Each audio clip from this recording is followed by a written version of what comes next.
ढेंकानाल जिला 4452 किलोमीटर जंगल पहाड़ रे भरी रही। कटक संबलपुर NH 55 उपरे ढेंकानाल जिला अवस्थित। चतुर्पार्श्व उत्तर रे केन्दुझर जिला, दक्षिण रे कटक जिला, पूर्व रे जाजपुर जिला, पश्चिम रे अनुगुल जिला अवस्थित। ढेंका शबर ना अनुसार जिलार नामकरण ढेंकानाल होइछि बोली कुआ जाय। जिले रे कृषि भाव में धान, काजू, चीनाबादाम, आलू, आंब, आखु, पणस प्रचुर परिमाण में होता है। स्वाधीनता संग्रामी बाजीराउत, नंदिनी शतपथी, एवरेस्ट चढ़ाई कल्पना दास ढेंकानाल गर्व गौरव तालिकार अग्रगण्य। गजलक्ष्मी पूजा धूमधाम रे पालित होता है Dhenkanal. Kapilas, Joranda, Ashtashambhu, Saptasajya, Dandadhar dam, Joranda waterfall, Sunajhar waterfall एवं नंदिनिया वाटरफॉल ढेंकानाल सौंदर्य को बहुगुणित करिथाय। ढेंकानाल 3टी सब डिविजन, 8टी तहसील और 8टी ब्लॉक रही। 1237 विलेज विशिष्ट ढेंकानाल जिलार वैशिष्ट्य अनेक। 12 लाख लोक 2011 जनगणना अनुसार ढेंकानाल जिले में बास करती। 80% लोक ढेंकानाल जिले में शिक्षित। IIMC Indian institute of mass communication is a famous educational institution in Dhenkanal district. Indira Gandhi institute of technology सारंगर रही। बिरासार रही pilot training centre. Dhenkanal economy agriculture एवं फॉरेस्ट ऊपर डिपेंड करता है। फॉरेस्ट प्रोडक्ट भितर लाख, महू, केन्दुपत्र, टसर अन्यतम। आम RICF न्यूज टीम RICF गोटे स्वेच्छासेवी संगठन राइजिंग इंडिया सिटीजन फोरम यार पूर्ण नाम। यही संगठन आमर केते जन सदस्य को नहीं भुवनेश्वर में गढ़ी उठी। आगुरी आम ए बहुत फिलांथ्रोपी काम विशेषकर प्लांटेशन काम करूँ।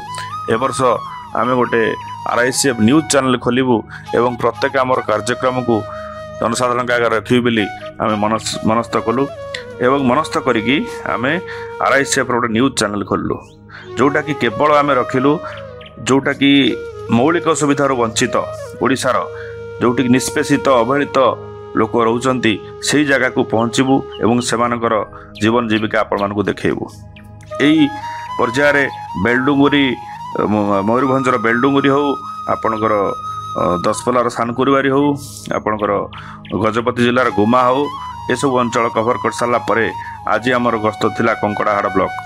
कंकड़ाहाड़ ब्लॉक रे एमती किछि जगह अच्छी जोटा कि ओडिशार आफ्रिका भली। आम आपण को से आर भिडियो रे से जगार दृश्य देखैबू किंतु बाटे जाऊ जाऊ पड़ला दंडाधार पर्यटन स्थली। ये दंडाधार पर्यटन स्थली भितर आम टीम पहुँचला। बाटे देखला 2 जन महिला किसी लस्सी नहीं जाऊले एवं से लस्सीर दाम पचारि बुझिलु 10 टଙ୍କା लेखा लेखार से लस्सी बिक्री करते। रविवार थिला, परिस्थिति परिवेश अत्यंत मनोरम थिला। सकाळ 9:30 बेले आम पहुँचीलु दंडाधार डैम पाखे। शांत परिवेश आम मन को मुग्ध करुला। एयर क्वालिटी इंडेक्स जोटा कि अनुगुल जिले में सर्वाधिक थाए ढेंकानाल यही जिले में एयर क्वालिटी इंडेक्स बहुत बढ़िया थिला। आम पाखे मेसीन नाला कि आम फिल करूँ निश्वास नवा आने वायुमंडल एकदम प्रदूषित मुक्त थिला। तो शांत परिवेश भितर दंडाधार डैम कार्य माने तार जो प्रांगण रही से प्रांगण में प्रवेश कलु एवं रविवार जेहेतु पर्यटन समय एवं नुहे शीत दिन पर्यटन समय तेणु कौन सी पर्यटक नथिले। आमे बोधे प्रथम टीम जोटी कि भीतर प्रवेश करूँ से अंचल से दंडाधार डैम केयर टेकर जे कि आमर महंत भाई सिटी सहित आम मिसिलु। सहित आउ जन सहयोगी थे आउ जन भी सी भी महंत भाई 2 जन सहित आम मिसिलु। दंडाधार डैम विषय सविशेष पचारू से भी पुंखानुपुंख भाव आलोचना भाग नहीं आमको सविशेष कहले।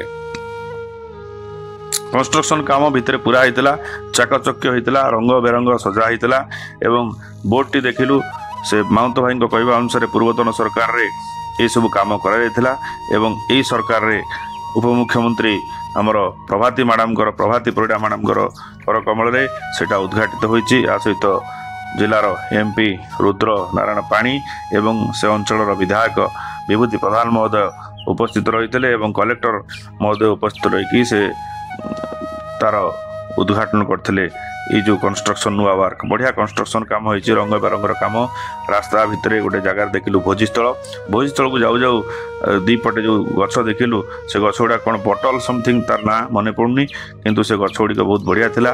भोजीस्थल को गला बेले आमे देखिलु जोटी स्टील रे भोजीस्थल लिखाई से भोजीस्थल रे आमर किछि दुर्बृत्त आसिकी ताको भांगिचंती किछि दुर्बृत्त भांगिचंती। एई दुर्बृत्त निशासक्त लोकन को आमे कोन कहबा सरकार तयारी करचंती स्टील ले केते बढ़िया जिंस कि दुर्बृत्त माने ताको भांगिचंती।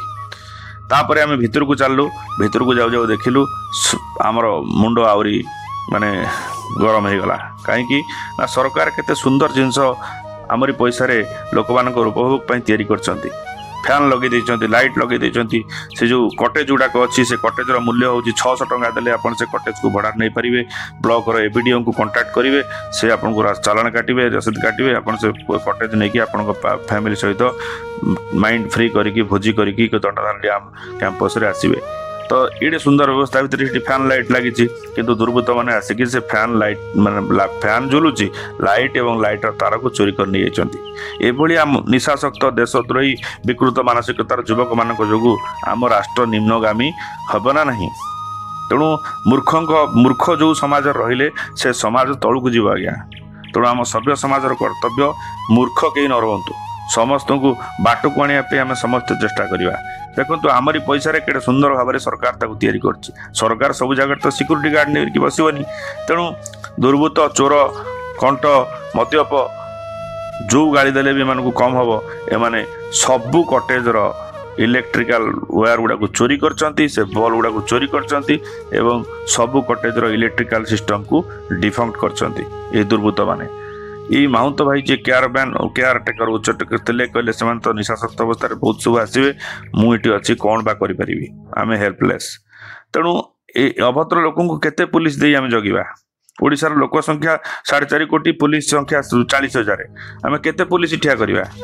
तेणु आम जदि मूर्ख हवा आम देश को देशर जातीय संपत्ति की नष्ट करवा ताले आम मद पिक सब जिन को बहादुरी भाविबा ताले बहादुरी जदि भावुच आम ट्रम्प जो 50% लगे अमेरिका उपरे आम बहादुरी देखने से जाकि से सब जिन करें मद खाई देशर साधारण संपत्ति की नष्ट करवा।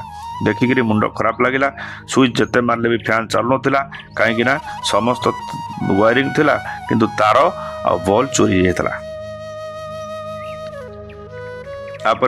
आमे आगु को चललु सुंदर पार्क होता पार्क भितर बेंग चित्र बेंगर सीमेंट मूर्ति भितर सब पिला माने खसड़ा होता से ताकू आमे उपभोग कलु एवं सबू रंगर पूरा नुआ रंग सजाई आम यदि पान छिप पकेवा तापरे कि तापरे जो खाई जलिखिया आमर डस्टबिन की फोपाड़ा जो बेंग देखुं कलर होती आप फोपाड़ा ताले आ कौन किए कर एभली करिया दुर्बृत्त मान केते समय लगे मुंडे तो किसी ना निशा तो खाइचु तेणु ये जगह को जाइचु जो पान छिप पकेवा कि किसी कौन एमती गोटे जहाँ खाई फोपाड़ी देवा से ग्रानाइट रे माने माने सीमेंट उपर ग्रानाइट पड़ी बसिया सुंदर परिकल्पना जगह किंतु आमे ताकू नष्ट न करवा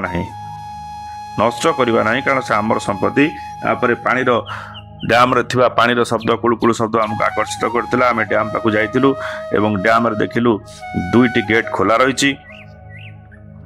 डैम पाखे आम बड़नानी अलकानी के अटके चेष्टा कलु कहीं पहाड़ ए पाहाच टी उच्चा थिला तेणु तांकर शरीर एत बाट को चढ़िया परमिट दब ना बोली आम मना कलु कि आपड़ तले रुहतु आम ऊपर को जाऊँ एवं ऊपर को चढ़ला बेले सेटा आम पचारि बुझलु कि सब बेले सब जनसाधारण यहाँ खोला अच्छी समस्ते चढ़ी जापरें ऊपर को किंतु ऊपर गला आम देखिलु गोटे बाड़ा से दरकार अच्छी कहीं जो इमिडिएट एंट्री करुचु यदि बाड़ा न हो मद्यपत पड़े छोट पिला कि अन्यमनस्क थी महिला किसी गोटे मुंड बुलेदेला तेणु से डैम भितर को खसी पड़ो। तेणु मुझे देखो जो देखु से गोटे बाड़ार आवश्यकता अच्छी से बाड़ा माने ଡ୍ୟାମ୍ କର୍ତ୍ତୃପକ୍ଷଙ୍କୁ ଆମେ ଏଠି ଅପିଲ କରିବୁ, ଅନୁରୋଧ କରିବୁ କି ସେଠି ଗୋଟେ ବାଡ଼ା ବନେଇଦେବେ। ବେଶୀ ପଇସା ଖର୍ଚ୍ଚ ହେବନି, ଅଳ୍ପ ପଇସାରେ ବାଡ଼ା ବନେଇଦେବେ ସୁରକ୍ଷା ଦୃଷ୍ଟିକୋଣରୁ, ନହେଲେ ପୁଣି କିଏ କେତେବେଳେ ପଡ଼ିବ ଏବଂ ଦୁର୍ଘଟଣାର ଶିକାର ହେବ, ଚିଲାଚିଲି ଚାଲିବ। କାହାର ଦୋଷ, କିଏ ଦୋଷ, ସରକାର ଦୋଷ ନା ଲୋକ ଦୋଷ, ଏଇ ଭିତରେ ଆମେ ରହିବା, କିନ୍ତୁ ଦୁର୍ଘଟଣାରେ ଘଟଣା ଘଟି ଯାଇଥିବ। ତେଣୁ ଏଠି ଗୋଟେ ବାଡ଼ା ଦରକାର ଅଛି। ତେଣୁ ଆମେ ଅନୁଭବ କଲୁ। ତେଣୁ ଆପଣଙ୍କ ମାନଙ୍କ ମାଧ୍ୟମରେ ସୂଚାଇ ଦେଉଛୁ, କର୍ତ୍ତୃପକ୍ଷ ଯେତେବେଳେ ଦେଖିବେ କିଛି ଗୋଟେ ବାଡ଼ା ଏଠି ତିଆରି କରିଦିଅନ୍ତୁ। ତାପରେ ଆମେ ଉପରକୁ ଉଠିଲୁ। ଏଇ ଡ୍ୟାମ୍ଟି ରାମିଆଳ ନଦୀରେ ବନା ହୋଇଥିବାର ଆମେ ଜାଣୁଛୁ। ରାମିଆଳ ନଦୀ କେଉଁଠୁ ବାହାରିଛି? ଆପଣଙ୍କ 10 ବର୍ଷ ତଳେ ଶୁଣିଥିବେ ନଗଡ଼ା ପାହାଡ଼। ନଗଡ଼ା କେଉଁଠି ନା କେନ୍ଦୁଝର, ମାନେ ଯାଜପୁର ଜିଲ୍ଲାରେ ନଗଡ଼ା, ସୁକିନ୍ଦା, ଯାଜପୁର ଜିଲ୍ଲାର ସୁକିନ୍ଦା ନିର୍ବାଚନ ମଣ୍ଡଳୀରେ ନଗଡ଼ା ପାହାଡ଼ ଅଛି। ଏଇ ନଗଡ଼ା ପାହାଡ଼ରୁ ବହୁତ ଛୋଟ ଛୋଟ ଝରଣା ଆସିଛି। ଏବଂ ଆମେ ଯେଉଁ ଗାଁକୁ ଯିବାର କଙ୍କଡ଼ାହାଡ଼ ବ୍ଲକର ନିଷ୍ପତ୍ତି ନେଇଛୁ, ଏକୁଲୁ, ସେକୁଲୁ ଆଉ କୋଟ, ଏଇ ଯେଉଁ ଗାଁ ଅଛି ବିଚ୍ଛିନ୍ନାଞ୍ଚଳ ଓଡ଼ିଶାର ଆଫ୍ରିକା କହିଲେ ଆକୁ ଅତ୍ୟୁକ୍ତି ହେବ ନାହିଁ। ସେଇଠି ବି ବହୁତ ପାହାଡ଼ ଅଛନ୍ତି। ସେଇ ପାହାଡ଼ରୁ ଛୋଟ ଛୋଟ ଝରଣା, ନଗଡ଼ା ପାହାଡ଼ର ଛୋଟ ଛୋଟ ଝରଣା, ବର୍ଷା ପାଣି ସବୁ ମିଶିକି ରାମିଆଳ ନଦୀ ସୃଷ୍ଟି ହେଇଛି। ଏ ରାମିଆଳ ନଦୀର ପାଣିକି ବନ୍ଧ କରିକି ଅଟକା ହେଇଛି। ଏଇଟା ହେଉଛି ରାମିଆଳ ନଦୀରେ ବନ୍ଧା ହେଇଥିବା ଡ୍ୟାମ୍। ଇଏ ହେଉଛି ଆପଣଙ୍କର ଦଣ୍ଡାଧାର ଡ୍ୟାମ୍। ଧଇଁ ସଇଁ ଲାଗୁଥିଲା। ଉପରକୁ ଉଠିଲା ବେଳେ ଶେଷ ପାହାଚର ସ୍ପର୍ଶ ଦେବାକୁ ଆମେ ଯାଉଥିଲୁ ଏବଂ ଶେଷ ପାହାଚ ସ୍ପର୍ଶ ଦଉ ଦଉ ଆମେ ଦେଖିଲୁ ପୁଣି ବି ସେଇ ସୁରକ୍ଷାର ଟିକେ ଚୁକ୍ ରହିଯାଇଛି, ଯାହାଫଳରେ ଟିକେ ଆମ ମୁଣ୍ଡ ବୁଲେଇକି ଭିତରକୁ ଗ୍ରାଭିଟେସନାଲ ଫୋର୍ସ ଆମକୁ ଟାଣୁଥିଲା। ତେଣୁ ସେ ବାଡ଼ା ଟିକେ ଆଉ ଟିକେ ଉଚ୍ଚା ହେବାର ଅଛି। ଆଉ ଗୋଟେ ଦୁଇଟା ରେଲିଂ ସେଠି ଲାଗିବାର ଆମେ ଅନୁଭବ କଲୁ। ତେଣୁ ସେଇଠି ଜଣାଉଛୁ ଏଠି ବି ଟିକେ ବାଡ଼ା ରେଲିଂ ଟିକେ ଉଚ୍ଚା ହେବାର ଆବଶ୍ୟକତା ଅଛି।